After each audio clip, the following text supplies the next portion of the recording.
नमस्कार दर्शक बंधु, आज हूँ जून मास 27 तारिख शुक्रवार। आज दिन जाकर टॉप 20 गुरुत्वपूर्ण मुख्य खबर उपर आसतु नजर पकाइबा। वीडियोटी को शेष पर्यंत देखंतु। किछि समय मध्य जानिपारे आज दिनर संपूर्ण खबर। ता पूर्व नुआ थिले चैनल टी को सब्सक्राइब करंतु। पाखरे थिबा बेल आइकन को ऑन करी रखंतु। एमिति प्रतिदिनर लेटेस्ट न्यूज सर्वप्रथमे देखिबा पई। तेबे आसंतु संपूर्ण खबर उपरे नजर पकाइबा। रथ यात्रा को नहीं बड़ अपडेट। अपराह्न 4टारे आरंभ हेब रथ टଣା। पुरी रु जारी है सूचना। अपराह्न 4टारे आरंभ हेब पुरी रे रथ टଣା। एने सूचना देले पुरी श्रीमंदिर मुख्य प्रशासक। कहिले नीति निर्घंट अनुଯାयी कार्य कराजिब। मंगलार्पण परे पहंडी नीति आगको बढ़िब। सकाळ 9टा रु 9:30 भितर पहंडी हेब। एहा परे अपराह्न 4टारे रथ टଣା आरंभ हेब। सिंह द्वार सामने 3 रथ। भाई भौणी को नहीं बाहरिबे जगन्नाथ। चलित वर्ष रथयात्रा को शांति श्रृंखलार सहित आयोजन करने राज्य सरकार, पुरी जिला प्रशासन और श्रीमंदिर प्रशासन तरफरु आवश्यक बंदोबस्त करा जायछि। सबुठारु बड़ कथा है रथयात्रा समय सुरक्षा व्यवस्था और भीड़र परिचालना। पुलिस महानिर्देशक डीजीपी जोगेश बहादुर खुरानिया कहिसंती चलित वर्ष पुलिस व्यवस्था को 8टी भागरे विभक्त करा जायछि। ट्राफिक व्यवस्था, श्रीमंदिर भीतर सुरक्षा, कर्डन भीतर सुरक्षा, कर्डन बाहर सुरक्षा, गहली नियंत्रण, सुरक्षा व्यवस्था, कोस्टल व्यवस्था मध्य करा जायछि। प्रथम थर पाई integrated command and control system करा जायछि। एही इंटीग्रेटेड कंट्रोल रूम रे रही 275टी एआई कैमेरा माध्यम रे उत्तर छकरू पुरी सहर, पुरी रु कोणार्क और पुरी सहरांचल कौनसी ठारे ट्राफिक जाम समस्यार मुकाबिला पाई निष्पत्ति नै हेबो। कुंभ मेला परी रथयात्रा रे सेवा जोगाइब आदानी ग्रुप। चलित वर्ष रथयात्रा हेब किछि नियारा। एही वर्ष मध्य अधिक भक्तंक समागम हेबो बोली आकलन करा जायछि। एथिपाई सबु प्रकार प्रस्तुति मध्य सरिलाणी। प्रशासन मध्य सजग रहिछि। आउ एहारे भितरे रथयात्रा समय एक बड़ घोषणा करिछि आदानी ग्रुप। कुंभ मेला परी रथयात्रा मध्य सेवा जोगाइब आदानी ग्रुप। जून 26 रु अर्थात आज ठारू जुलाई 8 तारिख जाए निस्वार्थ पर सेवा जोगाइब आदानी ग्रुप। श्रद्धालुंक सह रथयात्रा रे नियोजित कर्मचारी को सेवा जोगाइब बोली आदानी ग्रुप पक्षरु सूचना दिया जायछि। रथयात्रा समय प्राय 40 लाख लोकंक पई भोजन और ठंडा पानीयर व्यवस्था करिब आदानी ग्रुप। लाइफ गार्ड, बेलाभूमि सफाई कर्मचारी को मागणा टी शर्ट दबा आदानी ग्रुप। जिला प्रशासन, इस्कन और स्वेच्छासेवी संगठन सहभागितारे एही सेवा कार्य आरंभ कराजिब। पाणीपाग विभागर अलर्ट। जुलाई 2 तारिख जाए राज्य में प्रबल अति प्रबल वर्षा। घूर्णिबलय प्रभाव जुलाई 2 तारिख जाए विभिन्न जिले में वर्षा हेबार संभावना। विभिन्न जिले में वज्रपात सह प्रबल अति प्रबल वर्षा हेबा नहीं आकलन करिछि आंचलिक पाणीपाग विभाग। प्रबल अति प्रबल वर्षा नहीं 6 जिला को ऑरेंज वार्निंग जारी होइछि। सेही सबु जिला गुड़िक है केन्दुझर, सुंदरगढ़, संबलपुर, सुवर्णपुर, बलांगीर और बौद्ध जिला। सेहीपरि प्रबल वर्षा नहीं 9 जिला को पाणीपाग विभाग येलो वार्निंग जारी करिछि।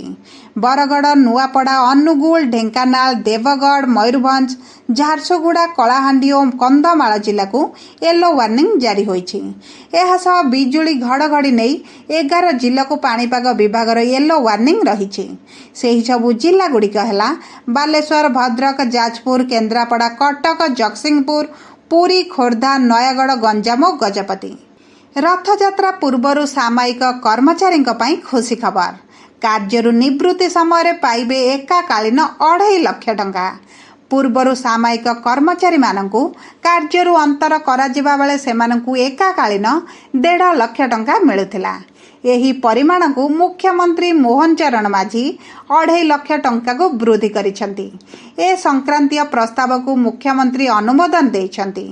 मुख्यमंत्री का निष्पत्ति अनुଯାयी सामयिक कर्मचारी माने कार्यरु अंतर हेले सेमानकु एकाकालीन 2.5 लाख टंका मिलिबो।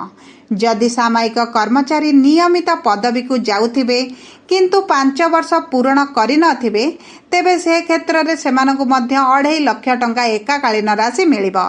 नियमित पदवी रे 5 वर्ष रु अधिक समय काम करी कार्य निवृत्ति समय सेमाने सर्वनिम्न ग्राटिट्यूड 2.5 लाख टंका पाइबे। यह सहित यही एकाकालीन ग्राटिट्यूड परिमाण प्रति 2 वर्ष 10% लेखाएं वृद्धि पाइब बोली निष्पत्ति होईछि। एही वृद्धि पई अर्थ विभागर अनुमोदनर आवश्यकता पड़िब नाही। विभाग माने निजे प्रति 2 वर्ष एही परिमाण वृद्धि करि परिबे। ससुर घरे झगड़ा, ज्वाई को पिटी पिटी मारिदेले संपर्कीय शला और सहयोगी। ज्वाई को ससुर घर लोक पिटी पिटी मारी देइथिबा जणा पड़िछि। बालेश्वर जिला सोर थाना अधीन गोपीनाथपुर पंचायत रघुनाथ गाँव में गतकाली विलंबित राति एही अभावनीय घटना घटिथिबा कुहा जाइछि। मृत ज्वाई हेले भद्रक जिला साबरंग थाना चकपुर ग्रामर भागवत मलिक। सूचना अनुसार श्वशुर 3 दिन तले मृत्युवरण करुथिबारु भगवत श्वशुर घर को आसीथिले। गतकाली रातिरे कोनोसी कथारु मृत श्वशुर श्याम सुंदर मलिकंक पुतुरा राजा सह भगवतंकर झगड़ा होइथिला। परे राजा और तांकर 3 जण सहयोगी भगवतंकु माड़ मारिबा सह मरणास्त्र रे तांकु आक्रमण करिथिले। कौशल बसतः भागवत सेठारु खसी पलाई आसी राति सारा नटापड़ा निकटस्थ एक मंदिर बारंडारे राति सारा गुरुतर अवस्था पड़ी रही। लांच नेबाहला काल विजिलेंस हाथ में धरा पड़िले आरआईओ अमीन। कटक जिला कंदरपुर राजस्व सर्कल आरआईओ अमीन विजिलेंस हाथ में धरा पड़िछंती। जड़े व्यवसायी 12,000 टंका लांच नेउथिबा बेले विजिलेंस अधिकारी 2 कर्मचारी को माड़ी बसिथिले। अभियुक्त माने हेले आरआई मनोज कुमार बेहेरा और अमीन विचित्रानंद शतपथी। आरआई ऑफिस निकट में दुकान करिथिबा जने व्यवसायी चाष जमीर किसम परिवर्तन करी घर बाड़ी ढिय पट्टा प्रदान करबा पई आवेदन करथिले। आरआई ओ अमीन तांक निकटरू एने टंका दाबी करी आसुथिले। व्यवसायी जनक किछि टंका देइथिले। 2 कर्मचारी सेथिरे संतुष्ट नथिले। व्यवसायी जनक आरआई ऑफिस को दीर्घ दिन हला दौड़िथिले हे निराश होई फेरी आसुथिले। एथिरे निराश होई संपृक्त व्यवसायी जनक विजिलेंस रो द्वारस्थ होइथिले। एही घटना विजिलेंस योजना मुताबक व्यवसायी जनक नगद 12,000 टंकार केमिकाल बोला नोट नहीं आरआई ऑफिस निकट में पहुंचीथिले। व्यवसायी जनक टंका नहीं आरआईओ अमीन को टंका देवा मात्रे सेठारे छकी रहिथिबा विजिलेंस टीम 2 कर्मचारी को टंका सह काबू करि नैथिले। विजिलेंस रो आउ 3टी टीम अभियुक्तଙ୍କ घर समेत ऑफिस उपरे चढ़ाऊ जारी रखिछि। कला दक्षता विकास और ज्ञान परिप्रकाशर केन्द्र स्थल हेब वीर गोविंदपुर। रथयात्रार गोटे दिन पूर्वर केन्द्र शिक्षा मंत्री धर्मेन्द्र प्रधान गुरुवार पुरी जिला साखीगोपाल वीर गोविंदपुर स्थित माँ दक्षिणकाली मंदिर परिसर में इंडियन ऑयल सामाजिक दायित्व अंतर्गत प्राय 4.75 कोटी व्ययर विभिन्न सौंदर्यीकरण प्रकल्प गुड़ी को लोकार्पण करिसेंती। लोकार्पित होइथिबा प्रकल्प गुड़िक हेला कम्युनिटी हॉल, बहुमुखी दक्षता तालीम केन्द्र, योग केन्द्र, आलोकीकरण सह शौचालय, पानीय जलर सुविधा, पोखरी सौंदर्यीकरण और पार्क कार्यक्रम रही। गंजेई मुक्त हेब ओडिशा। अबकारी मंत्री पृथ्वीराज हरिचंदन का सूचना। राज्य को संपूर्ण गंजेई मुक्त करने को प्रक्रिया आरंभ। नीलजहर को मूलपोछ करने एक्शन मोड रे अबकारी विभाग। एने अबकारी मंत्री पृथ्वीराज हरिचंदन का सूचना।